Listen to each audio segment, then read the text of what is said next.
Hey everyone, welcome back to Play Cascade and another episode of Your Turn. And this week, we had a couple pretty notable things that happened, kind of small, Small? Yes, small.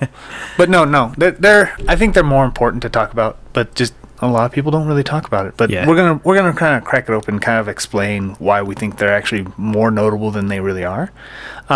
And we're gonna go ahead and start with you. What did you see that was needs to be talked about this week? Oh, just this small developer, this small musician called Mick Gordon. I don't know about him. He did I don't know. I heard that he was doing some stuff for some indie developer called Bethesda, something like that. Some guy him with fell flat on his face. Yeah. some dude with some kind of indie upriser called Tom Howard or something like that. But holy shit! What a fucking shitstorm. Because I guess what happened was one of the directors of id Software. So basically, the reason why we didn't get any Mick Gordon, we got one song from Mick Gordon in Doom Eternal. Because they played it up, it was this huge thing, and everybody was asking hey, when are we going to get Mick Gordon back? And they promised us, Mick Gordon's coming back. We promised that he'll make the soundtrack. Everybody got really hyped. They showed us The Only Thing They Fear Is You, which is a fucking cool song. And then nothing else sounds like Mick Gordon except BFG Division, which came back from Doom 2016. So we got two songs that was from him and only one new one. Everything else was just ambience and ambient music. And then later on, Bethesda came out with a statement saying or everybody was curious as to what happened to Mick Gordon. And then Bethesda came out and said, oh, well, he's difficult to work with and we just kind of parted ways. So, he has bad work ethic and we never want to deal with him again. And then Mick Gordon was like, oh, hell no, motherfuckers. You can't just slander me like this because you fucking cost me my job. So what really happened was they paid him money to keep quiet. And they paid him to just basically hey, we don't need your music, so here's some money and let's not talk about this again. And then later on, there was a Reddit post, because this was before they basically just paid him off and saying, hey, we no longer need your services, so here's some money and just please hush up about it because this is a legally binding contract, blah blah blah.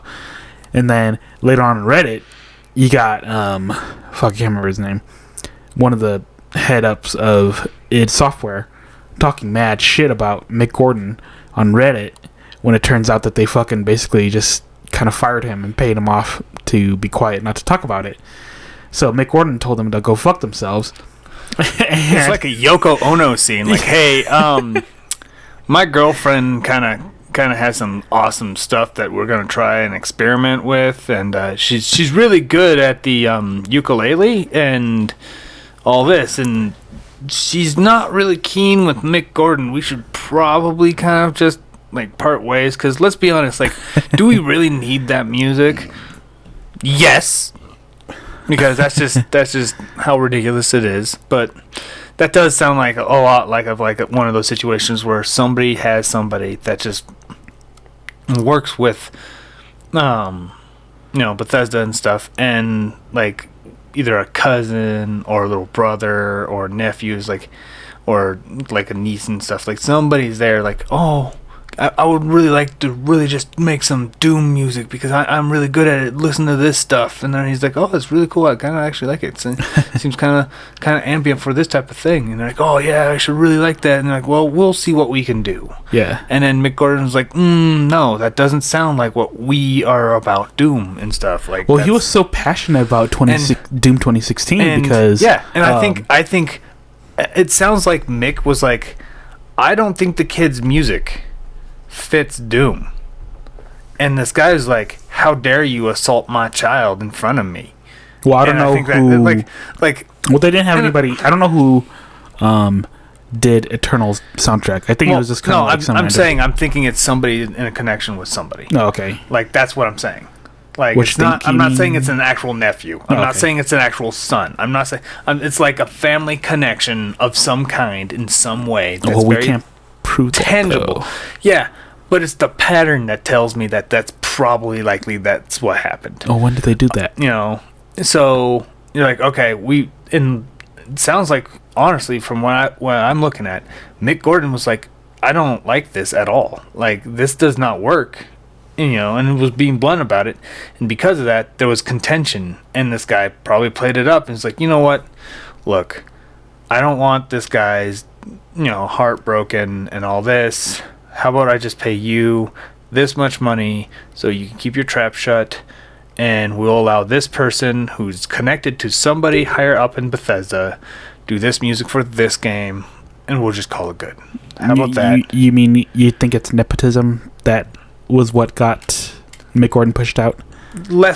More or less, that's probably like what happened. Oh, okay. I really think there's at least at one point in level that it reeks of that type of drama. Yeah. Well, I mean, I wouldn't think about it. But at the same time, if you put yourself in that position, and like, especially with they're already having those issues when they were like getting investigated for like sexual harassments and stuff like that. Oh, those are bullshit. I hate those. And which I also think, again, I feel like there's more to that than that, because the whole Microsoft was buying all these companies that were having these issues, and they just happen to find no problems after they get bought up, which is getting it's suspicious to me. I can't confirm anything, but the pattern's there that makes you think some more shit's going down. And I think with the patterning with this, and I've seen it in other jobs and like other things that aren't even that grandiose, that just, hey, you know what, my kid could be a manager for this area if you just let him be. And like it's the same pattern. Like, somebody that's supposed to train him is like, he is bad. And like, hey, how about we just let you go with a severance package, and you just keep quiet, and none of this ever happened. I see what you mean, but for the most part too, we can't say this until we get official sources. I'm saying, from my pattern, this is what I'm saying. This is what I'm suspecting. I wouldn't doubt it. Like, honestly, this is what it sounds like. Okay. I wouldn't put it just past to be clear. We're just trying to be clear. So okay, and I'm willing to bet money on it. Like, that's how accurate I think I am. Okay. Because I'm willing to bet money Eternals into that level. There's something going on. Eternals soundtrack was just some like generic ambient music, and I honestly feel like there was a connection somewhere, either like a high up friend's kid, or a friend's friend, or a friend's lover, or something to that point. Like, there's a tangible connection in the higher ups that they're like, you know what, it would be great for both of us to kind of have this happen and all that. And hey, this person was a really great fan of this game or this series or id Software or whatever, right? And they let them take a crack at it when they should have already have probably gone from the ground up, instead of being right next to Mick Gordon and just flailing about. But it makes me really curious, because like Hugo Martin, he's actually a really, really cool guy. Like, I'm pretty sure he was the one who backed this. He's really, really into what he makes. He's like, he was the one who made sure that the DRM could get fucked, because I'm pretty sure it was him who fucked the DRM for Eternal, because he just really, really loves his product. And I got a lot of faith in Hugo Martin, and I'm pretty sure he was like very hesitant to letting Mick Gordon go. But so, because like when they let Mick Gordon go, because he's really good at what he does, and then he made the Killer Instinct soundtrack sound amazing. Like, I need that shit on vinyl. And he's like really good at what he does. And then when they're like, oh, he was a prima donna, and we don't want to deal with this shit, it kind of made me really raise an eyebrow, because Hugo Martin is somebody who wouldn't cut corners like that. So I kind of raised an eyebrow. And then the whole thing with Jeremy Sowell that too. Same thing, like, they didn't need to say that. Yeah. They didn't need to say how hard he is to work with. They didn't need to slander him. They didn't need to say any of that. They're like, no, they could have just said there was a conflict of interest. Yeah. And like, Mick Gordon just needed to, we need to go to separate ways. Like, there was no anything else. Yeah. They could have said something on a professional level, but they decided to slander him, which tells me whoever made that answer knows what happened and has a grievance towards Mick Gordon because they had a friendship with the other person or something to that point. Yeah. Something tells me whoever said that has some kind of tangible relationship. Okay, so he's standing up for the person that they replaced him with. Gotcha. Yeah, okay. something to that point. And like that's just like when you look at psychology and stuff, that's usually something. It's a tangible friendship of some kind. Yeah. It's either friendship or it's a family member or maybe it's a crush or maybe they feel like they have to defend this person because they're so quote unquote frail in some aspect. Gotcha. And they don't want to hurt that person's feelings. And that's why they slandered and Mick they Gordon. rather slander Mick Gordon, making him look worse. So it makes this person look better in contrast, even though this person is some nobody because it's just a nobody. Like nobody knows their name. They're gonna be forgotten in like the lores of history. Yeah, you know, and they're trying to put this person on a pedestal by literally lowering everybody else instead. And I think that like that there is what tells me. I think it's a interpersonal situation. Okay. That Mick Gordon said no, hurt that person's feelings, and that person had some kind of leveraged connection, like family, friends, or whatever, that took it personal. Okay. And made it a personal push to squeeze Mick out. Gotcha. I feel like that's the situation that has happened. Okay. And I'm willing to bet money. I wouldn't doubt it. That's kind of why like too, yeah. When you look at all the other stuff that's going on, when you take a scope and like, something's going on here. Some newbie or some professional? Nah, we'll squeeze out the professional to get some random guy. Yeah, because this person will cost less.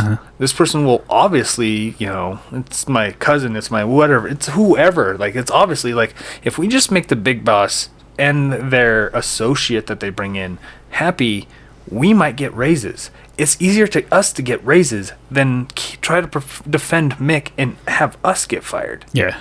Like, I feel like that's the situation. So, this kind of makes me nervous for Elder Scrolls, whatever their next project is. Because this kind of goes to prove that, like, they're kind of difficult to work with. Especially when Mick just came out and says, yeah, fuck these guys. So, now I'm kind of nervous about Jeremy Sowell coming out because I guess they use his music. So this all happens at the same time too because Mick Gordon wasn't showing up in Eternal, and then they showed off Elder Scrolls' new project during E3, and then there was like I think they used something from Jeremy Soule, and he basically commented they didn't ask me for anything, so I don't know if I'm going to make the next project, and because I think he had like 3 years ahead of time before they even did the game. Because he made the soundtrack, and then the guys who were making the games were listening to his soundtrack as they made the game. So that's how like Skyrim's soundtrack was just like really really good, and it was like really matching it with it. So I don't know. We'll see what happens. I suppose. And I think it's a solid. I honestly think it's a solid practice for like even independent developers. Like even if they don't have a soundtrack set up for their games yet, they should definitely look up some soundtracks that really resonate with the game's focus that you're playing, and see if you can like blend those like that, like maybe a playlist or something, to really get your identity out there. It's a good practice, I think. So you know, if you're an independent developer, you know, if you want to do that, I'd encourage it, you know.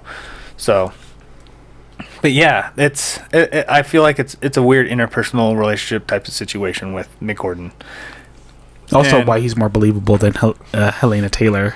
I'm gonna bring this up again, but we can't get away from her. We have this we is have our Vic Mignogna. We're just gonna beat this thing dead, and then we're gonna continue beating it. Okay, so to be fair, he does have the receipts because they basically he showed all his email. He showed everything about them, like all the internals about like just him telling him to fuck off and stuff like that.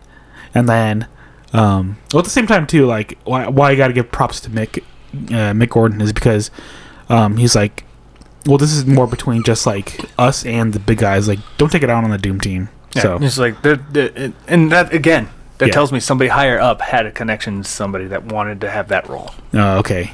So that's just more and more. That's just like it just keeps adding up. And what's funny is going back to the Helena Taylor. If Helena Taylor told that truth right then, of how much she was being offered, and she felt she needed to deserve more, I think more people would have sided with her instead of her lowballing everything and making it sound like she was the victim. Yeah. So if she actually brought receipts like Mick Gordon, she would have actually been praised instead of this weird, oh no, patriarchy comparison, not bullcrap.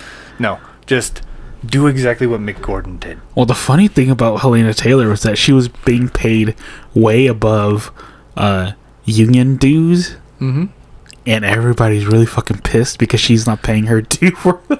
Well, even on top of that, pardon me, on top of that, she even like went after, what's her, Jennifer Hale? Yeah. For voicing it and stuff and telling her she will never be Bayonetta. Oh my God. I was like, that's also very dramatic nonsense. So you can tell there's some like, just that alone tells me that she has a bitterness even within her union right now. Yeah. Like, I don't know to what extent, but enough to make her kind of lash out like that. It's ridiculous.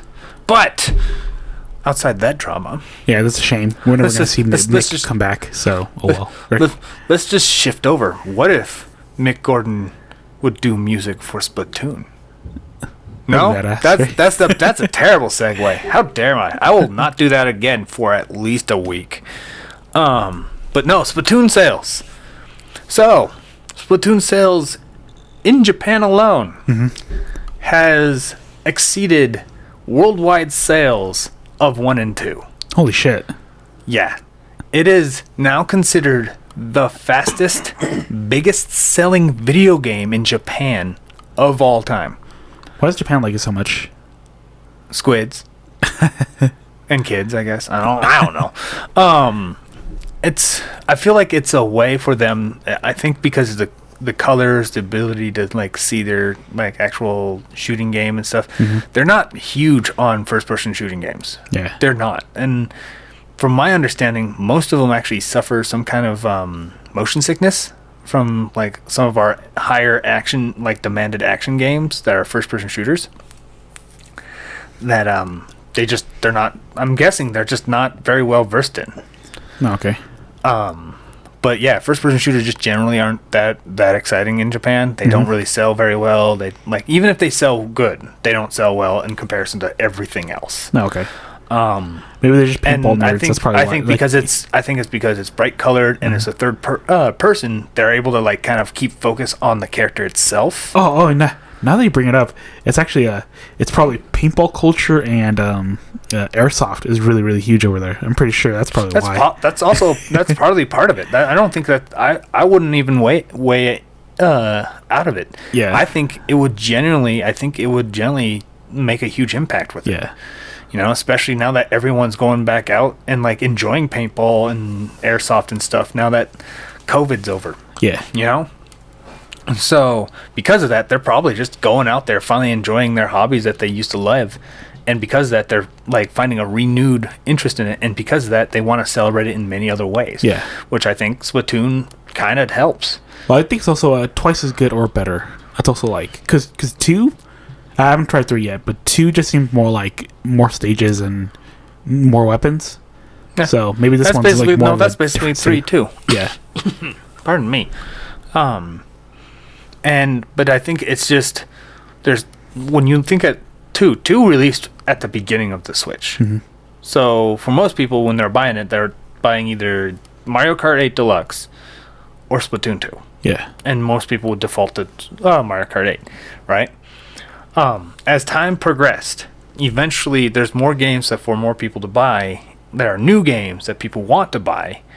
You know, they like more and more people will want to buy the Switch for Xenoblade. Will want to buy it for Smash Brothers. Will want to play it for Mario Odyssey. Like over time, more people who are buying the game system will want to buy the newest releases as opposed to the older releases. Yeah.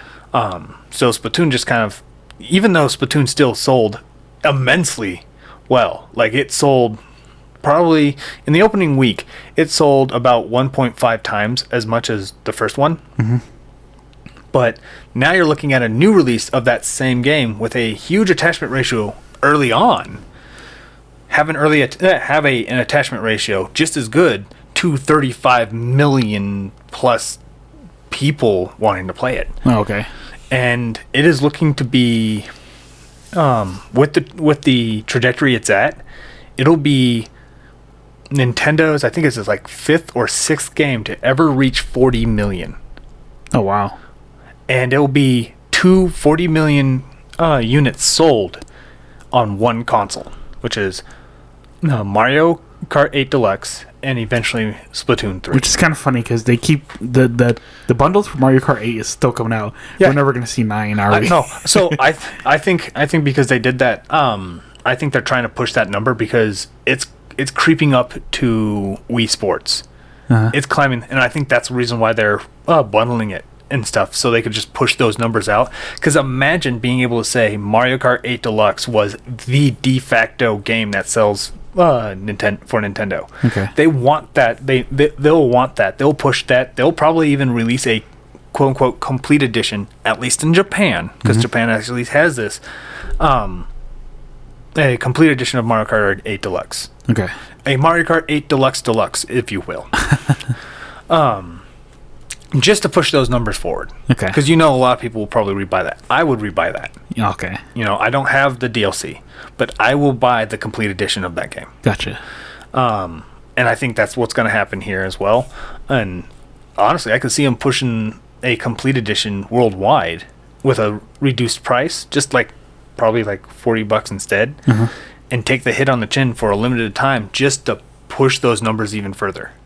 They want to eclipse Wii Sports, and once Wii Sports is eclipsed, that will be a huge PR push for them to say the Switch has the number one selling game for Nintendo ever. Why wouldn't they want to do that? Yeah, they have they already have the best-selling Kirby game, the best-selling Pokemon game, this best-selling Mario game, the best-selling Zelda game, the best-selling Pokemon spin-off game, the best-selling racing game, the best-selling fighting game, they have so many. Why wouldn't they want the best-selling game for Nintendo in the history of Nintendo, period? Why wouldn't they want that? Oh, okay. So they're probably going to push it.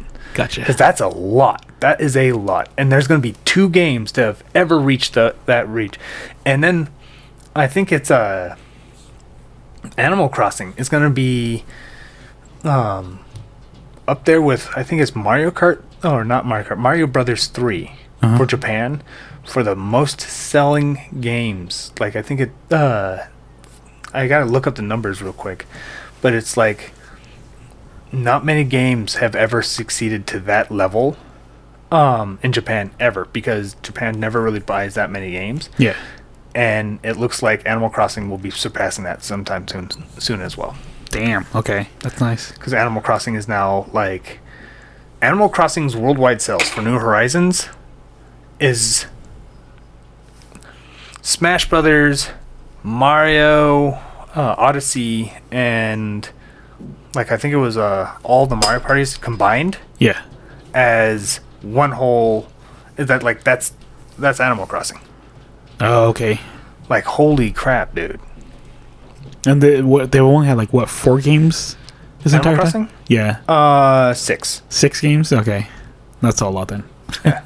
Well, it only takes the right one. I mean, think about Dark Souls, right? Yeah. Dark Souls sold so many and became a widely popular game. But before that, the only other game that was compared to that was Demon's Souls. Yeah. That's it. I mean, there's other elements in nature and spirit of Dark Souls in previous games, and if you pick apart those games, but there was nothing like Dark Souls except for Demon's Souls before that was developed by that team. Okay. Same thing with Bayonetta. Bayonetta, okay. Bayonetta, there was only 2 games before it was rated the highest rated Wii U game ever. It was Nintendo's 3rd perfect game in Game Informer's review system was Bayonetta 2. There was only 2 games. So it only takes the right time to release a game like that. Okay. So it's hard to gauge, but when you look at when you look at a company like Splatoon or a franchise like Splatoon, who's only had 3 games, release and still manage the same level of competitive sales as franchises like Kirby Donkey Kong, Star Fox, Yeah. and before Three Houses, even Fire Emblem. Yeah. 3 games, and you are already matching those numbers. Okay. That's insane. Yeah. And that's only in Japan too. Yeah. So I'm gonna say this now. I think, let's be real. I think when Splatoon 4 comes out, I'm pretty sure when Splatoon 4 comes out, and I still don't think we're gonna get a new Smash Brothers. I think we're gonna get a port of Ultimate with like a lot more extra bells and whistles. I think we're obviously gonna get a lot more content that's Splatoon centric. Okay. Like, I really do think that. But it's gonna be crazy.